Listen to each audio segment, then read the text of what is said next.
আরজিকর কাণ্ডে সরাসরি মুখ্যমন্ত্রীর পদত্যাগ দাবি করে আন্দোলনে নামল বিজেপি। আন্দোলনের অঙ্গ হিসাবে রাজ্য জুড়ে পথ অবরোধ বিক্ষোভ কর্মসূচি পালন করল শুক্রবার। এই কর্মসূচি পালিত হলো মালদাতেও। পুরাতন মালদার মঙ্গলবাড়ি বুলবুলি মোড়ে এদিন পথ অবরোধ করে তুমুল বিক্ষোভ দেখান বিজেপি নেতা কর্মীরা। তারা 34 নম্বর জাতীয় সড়কে বসে পড়ে দীর্ঘক্ষণ বিক্ষোভ দেখান, তৃণমূল সরকার ও দলের বিরুদ্ধে সুর চড়ান। এদিনের এই পথ অবরোধ ও বিক্ষোভ কর্মসূচিতে নেতৃত্ব দেন বিজেপির উত্তর মালদার সাংসদ খগেন মুর্মু, মালদা কেন্দ্রের বিজেপি বিধায়ক গোপাল চন্দ্র সাহা, বিজেপির উত্তর মালদার সভাপতি উজ্জ্বল দত্ত সহ অন্যান্যরা।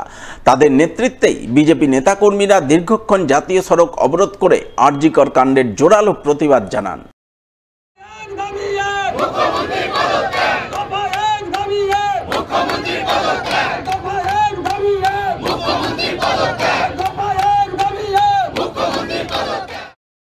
এদিনের আন্দোলনে সামিল বিজেপির উত্তর মালদার সাংসদ খগেন মুর্মু অভিযোগ করে বলেন, তৃণমূলের মদতেই আরজিকর মেডিকেল কলেজে ডাক্তারি পড়ুয়া তরুণীকে ধর্ষণ করে খুন করা হয়েছে।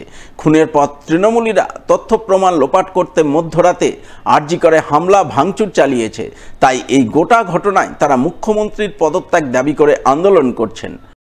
আরজিকরের যে ঘটনা, যেটা সারা বিশ্ব জুড়ে আজকে তোলপাড় হচ্ছে, যেখানে হচ্ছে যে একজন ডাক্তারকে যেভাবে হচ্ছে যে একেবারে নির্মমভাবে তার উপরে চড়াও হয়েছে, তাকে ধর্ষণ করা হয়েছে, খুন করা হয়েছে, তারপরে এখনো পর্যন্ত তার কোনো শাস্তির ব্যবস্থা হলো না। ওখানকার সমস্ত কিছু যা ওখানকার যে তথ্যগুলো ছিল সব লোপাট করবার জন্য সেখানে গুন্ডা বাহিনী পাঠানো হয়েছে।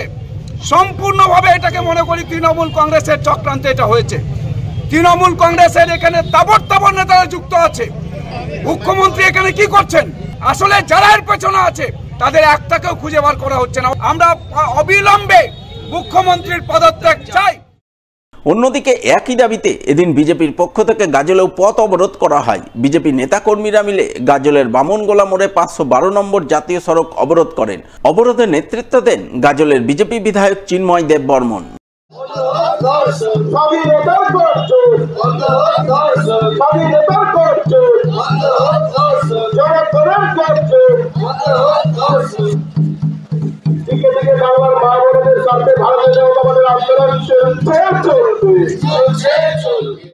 আন্দোলনে সামিল বিজেপি বিধায়ক অভিযোগ করে বলেন, আরজিকরে নারকীয় ঘটনা ঘটেছে যা রাজ্যবাসীর মাথা হেঁট করে দিয়েছে।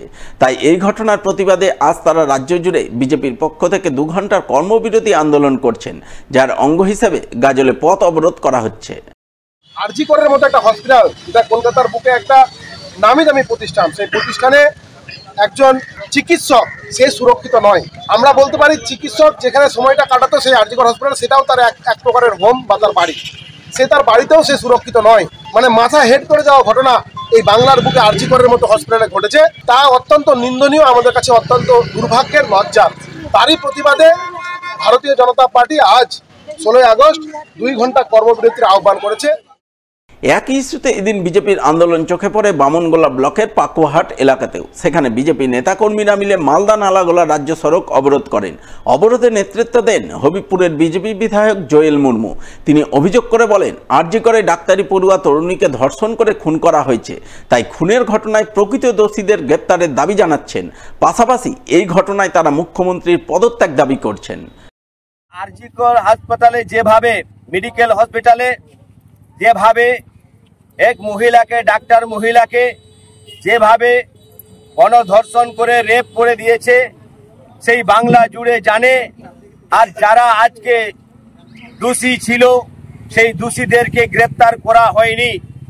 আর আমরা তার জন্যে এই পথ অবরোধ করেছি। আমরা মুখ্যমন্ত্রীর পদত্যাগ দাবি করছি এবং যারা দোষীদের গ্রেপ্তার করা হয়নি সেই দোষীদেরকে গ্রেপ্তারের দাবি জানানো হচ্ছে এবং তাদের উপযুক্ত শাস্তি এবং ফাঁসি আমরা দাবি করছি।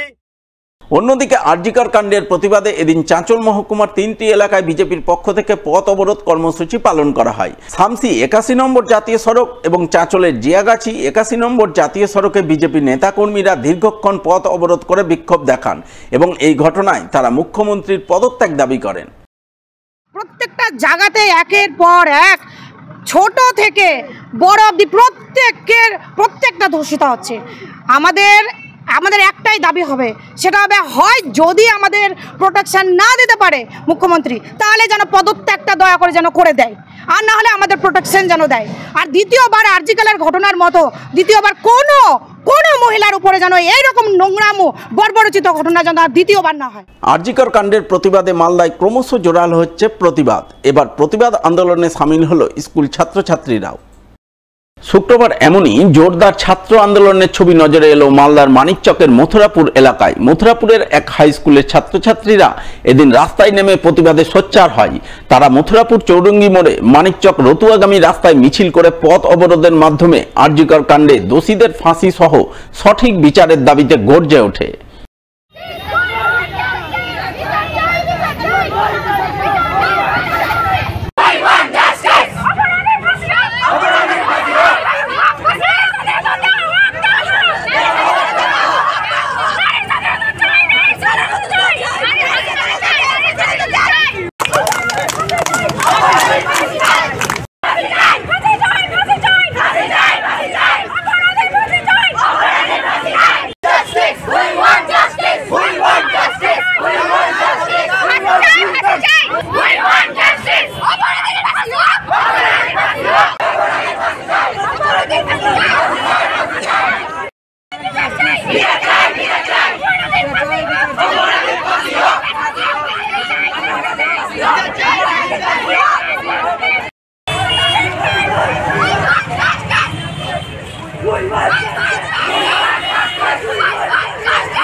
গঙ্গা ভাঙন নিয়ে ফের তরজায় জড়ালো তৃণমূল বিজেপি। রতুয়ার ভাঙন পরিস্থিতি পরিদর্শনে গিয়ে শুক্রবার বিজেপি সাংসদের বিরুদ্ধে তোপ দাগলেন মালতীপুরের তৃণমূল বিধায়ক আব্দুর রহিম বক্সি। পাল্টা তৃণমূল বিধায়ককে এক হাত নিলেন বিজেপি সাংসদ। উল্লেখ্য, মালদার রতুয়া ১ নম্বর ব্লকের বিলাইমারি এবং মহানন্দাটলা অঞ্চলে দীর্ঘ কয়েক বছর ধরে গঙ্গা ভাঙন সমস্যা প্রকট আকার ধারণ করেছে। ইতিমধ্যে নদী ভাঙনে ওই দুই অঞ্চলের জঞ্জালিটোলা, নয়া বিলাইমারি, খাসমহলের মতো গ্রাম প্রায় নিশ্চিহ্ন হয়ে গেছে। এবার নিশ্চিহ্ন হতে শুরু করেছে মহানন্দাটলা অঞ্চলের শ্রীকান্তটোলা ও কান্তটোলা এলাকা। ইতিমধ্যে ওই দুই গ্রামের শতাধিক পরিবার ভিটেমাটি হারিয়ে খোলা আকাশের নিচে অসহায় অবস্থায় দিন গুজরান করতে বাধ্য হচ্ছে। তাই ভাঙন পরিস্থিতি পরিদর্শনে শুক্রবার শ্রীকান্তটোলা ও কান্তটোলায় যান রতুয়ার বিধায়ক সমন মুখার্জি ও মালতীপুরের বিধায়ক আব্দুর রহিম বক্সি। তারা গোটা এলাকার পরিস্থিতি সরেজমিনে ঘুরে দেখেন, এলাকার মানুষজনের সঙ্গে কথা বলেন। এরপর সংবাদ মাধ্যমের মুখোমুখি হয়ে মালতীপুরের তৃণমূল বিধায়ক আব্দুর রহিম বক্সি অভিযোগ করে বলেন, গঙ্গা ভাঙন প্রতিরোধ করা কেন্দ্রীয় সরকারের দায়িত্বে পড়ে, অথচ কেন্দ্রীয় সরকার ভাঙন প্রতিরোধে কোনো অর্থ বরাদ্দ করছে না। কেন্দ্রকে ভাঙন প্রতিরোধের জন্য বারবার চিঠি দেওয়া হলেও এখনো কোনো উদ্যোগ চোখে পড়ছে না। এলাকার বিজেপি সাংসদ নিশ্চুপ হয়ে বসে রয়েছেন, তাই সাংসদ এলাকায় এলে তাকে বেঁধে রাখা উচিত। গঙ্গা জাতীয় নদী, এর সম্পূর্ণ রকম দায়িত্ব কেন্দ্রীয় সরকারের থাকে এবং কেন্দ্রীয় সরকারকে বারবার বলা সত্ত্বেও আমি বিধায়ক, আমাদের এখানকার যিনি বিধায়ক তিনিও এখানে উপস্থিত আছেন, আমরা বিধানসভায় বারে বারে এটার উপরে আলোচনা করেছি, রেজুলেশন এসছে, কিন্তু কেন্দ্রীয় সরকার কোনো রকমের এটার উপর কোনো ধরনের গুরুত্ব দিচ্ছেন না। আজকে একজন অপদার্থ সাংসদ বলে আমি মনে করি যে তিনি নির্বাচিত হয়েছেন শুধু ভোট নিয়ে দিল্লিতে বসে থাকার জন্য, আর কখনো কখনো ঝলক দেখিয়ে এখানে আসছেন, মানুষের পাশে থাকছেন না, মানুষের থাকছেন না। আমি এখানকার মানুষকে বলো ভোট দিয়েছেন, কিন্তু তিনি যে কেন্দ্রীয় সরকারের কোনো সহযোগিতা আনছেন না, উনি আসলে ওনাকে বেঁধে রাখুন, যতক্ষণ পর্যন্ত কেন্দ্রীয় সরকারের সহযোগিতা আসবে না ওনাকে ছাড়ার কোনো দরকার নেই। তৃণমূল বিধায়কের এহেন আক্রমণের জবাব দিতে ছাড়েননি উত্তর মালদার বিজেপি সাংসদ খগেন মুর্মু। তিনি দাবি করেন, রাজ্য থেকে ভাঙন প্রতিরোধের জন্য কেন্দ্রীয় সরকারের কাছে কোনো প্রস্তাব পাঠানো হয়নি, তাই কেন্দ্রীয় অর্থ বরাদ্দ হয়নি। বিধায়ক সাধারণ মানুষকে ভুল বোঝাতে মিথ্যা কথা বলছেন। এখান থেকে অর্থ বরাদ্দ করবার জন্য তাদের হচ্ছে এখান থেকে প্রস্তাব পাঠাতে হবে, জানাতে হবে কেন্দ্রীয় সরকারকে আমরা পারছি না, আমাদেরকে আর্থিক সাহায্য দেওয়া হোক। তো এই চিঠিটা একদিনও একটাও তারা পাঠাননি। আমি তাদের বারবার বলেছি যে আপনারা যদি চিঠি পাঠিয়ে থাকেন সেই চিঠির কপি আমাকে দিন, যদি আমি তার কপি পাই এটা নিয়ে আমি ব্যক্তিগতভাবে লড়বো, এবং আমি ওখানকার জন্য যে আর্থিক বরাদ্দ করার যে দায়িত্ব সেটা দায়িত্ব আমার।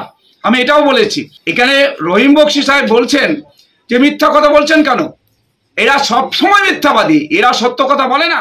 গঙ্গার জলস্তর বৃদ্ধি অব্যাহত থাকায় বন্যা পরিস্থিতির আরও অবনতি হল মালদার মানিকচকের ভূতনিতে। উল্লেখ্য, গত রবিবার ভূতনিতে গঙ্গার বাঁধ ভেঙে ভয়াবহ বন্যা পরিস্থিতি তৈরি হয়।